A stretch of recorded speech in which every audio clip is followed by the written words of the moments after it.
Short and sweet today. I'm probably gonna offend some folks, and I apologize in advance if I do. Number one, how is it? How does it make any sense that in the time of COVID, when supposedly they want people to be social distancing and staying away from each other and not gathering in large crowds and so on and so forth, they also thought it was a smart decision to close a large number of polling places and have people have to go to a smaller number. If anything, they should have opened additional polling places to spread crowds out, to give people more options, and to keep people from having to crowd together to go vote. It doesn't make any fucking sense whatsoever, and it's just another prime beautiful example of how government absolutely fails at everything that it tries to do. Like, these people have no clue what they're doing. Obviously, the trust the science people throw the science out and close polling places to force you to gather together in larger crowds at a smaller number of polling places. If this is not a prime example of why the government should not have any control or any say over anything at any point ever, I don't know how else to show you that they are fucking failing at everything. Like, here it is on full display. They want you to socially distance and not gather together in large crowds, and then they close half the polling places so that you have to gather together in large crowds. Or maybe it's because they don't want you to actually show up and vote, because they know both candidates are such absolute horse shit that they don't want people to show up and vote, so that the whole thing gets thrown into more chaos. It's just asinine, really. I don't see how people trust that the government has any of your best interest at mind or at heart ever again after this year and seeing everything that they've done. And that gets me to the thing that's gonna piss people off probably, and I've seen it. We've seen it with the Joe Biden saying you ain't black, and Chelsea Handler saying she had to remind 50 Cent that he was a black man when he came out and kind of half-heartedly supported Trump after seeing the Biden tax plan. I don't understand how, as a black person, you can support the Democratic Party at all. Like, they pretend to have minorities' interests at heart, but they really don't. And especially Joe Biden. Like, number one, what specific policy has been enacted by Donald Trump that was wholesale racist in any way? If anything, he has taken a step in the other direction with criminal justice reform that has actually been done in the last 3 years. Like, those are steps in the right direction to get people out of jail that never should have been in jail to begin with. And like, what's absolutely asinine about the whole thing is Trump had a black girlfriend at the time when Joe Biden was cramming through the war on drugs, which has been absolutely debilitating to the black community. Like, the war on drugs has been one of the biggest things that has put black people in jail for no fucking reason. And Joe Biden claimed in the last debate that was one of the worst decisions ever, and that has ever since he's regretted voting for that. And then he turned around in 94 and authored the fucking crime bill, which has only done more to push that narrative and to drive the police to put black people in jail for no reason. Like, This is the guy that supposedly is on your side, and every bit of legislation that he has put forth in the last 50 years has done nothing to help the black community. So this is the guy, and then the Democratic Party does not care about black people. I'm sorry, they absolutely don't. You get Obama. Obama was not a normal black person. Like, he was raised wealthy. He had all the education. Like, everything about his upbringing and background, it's not what the common black person lives through.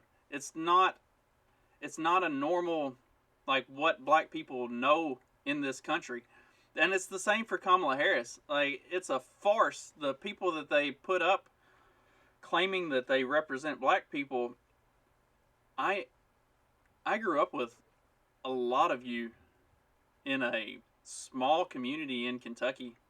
Like, you know, Hickman is not a rich urban jungle or anything like that. Like, Hickman is, in a lot of ways, very slums.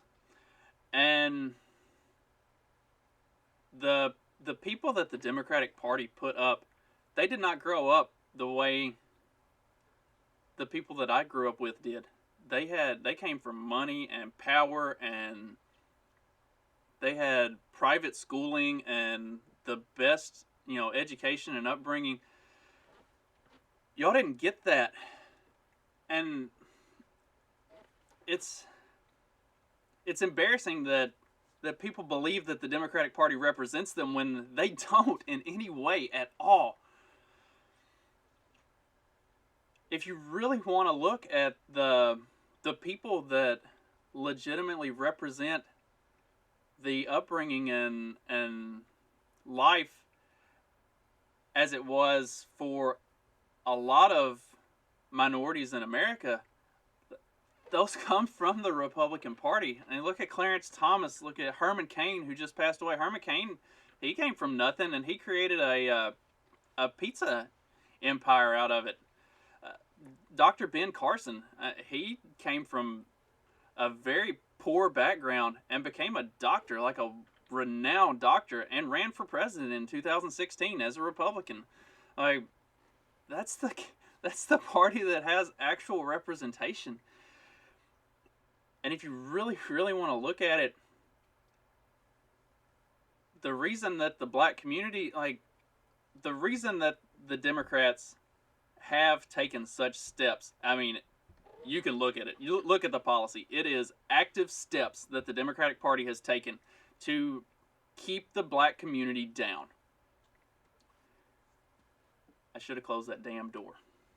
It is active steps that they have taken to keep the black community down, because they knew that if black people started to get out of those slums and started to actually make a way for themselves, that it would destroy the Democratic Party, because they don't actually stand for any of the black community. Look at Roe v. Wade. More black babies will be killed because of abortion this year than probably have been killed by, than black people have been killed by cops in the last 20 years. That is a deliberate attempt to keep the black community down. And it's an attempt by the Democrats. And not only is it an attempt, it is a success. They have managed to do it continually. And yet, you continue to support these people. I don't know what else to say. Like, there's got to be some research done and some, like, taking a deeper look at what policy has been put in place. Minimum wage laws do not help anything. They actually serve to widen the gap in the wage gap. They actually serve to create more poverty for the impoverished. Like, it doesn't help. The affirmative action rules don't, it's been proven that they don't actually help. They're not accomplishing what they're, you think they are or what they should be accomplishing. And it's because of the way that the government manipulates those programs, specifically the way that the Democrats manipulate these programs. They create a crutch. They cut your legs out from under you and then give you a crutch. People have got to start looking further into what policy is being enacted and by who, and historically what has been enacted and by who, and find out who actually supports you and who is actually doing the right things to help you get ahead in life, because I promise you it's not a Democrat. They don't give two shits about any single one of us. The only thing they care about is who's in their inner circle and how they can help those people get more power and stay in power. I said this was going to be short. I hope I didn't piss anybody off too much. We've got to vote these people out. And today is the day. If you hadn't already voted, go vote. Vote for the Libertarian, please. But if you're not going to vote for a Libertarian, do some research and look at who has voted for what. And don't vote for the ones that are keeping you under their foot. Vote for somebody that's actually going to stand up for your rights. I promise you, it's the Libertarian. And if you can't bring yourself to vote for the Libertarian, at least don't vote for the one that's holding you down. Hope I didn't piss anybody off too bad. Hope you all have a great day. Get out and vote. Sorry about my distracting pets that think they need to run through and be seen on camera. I knew I should have closed that door. Have a good one.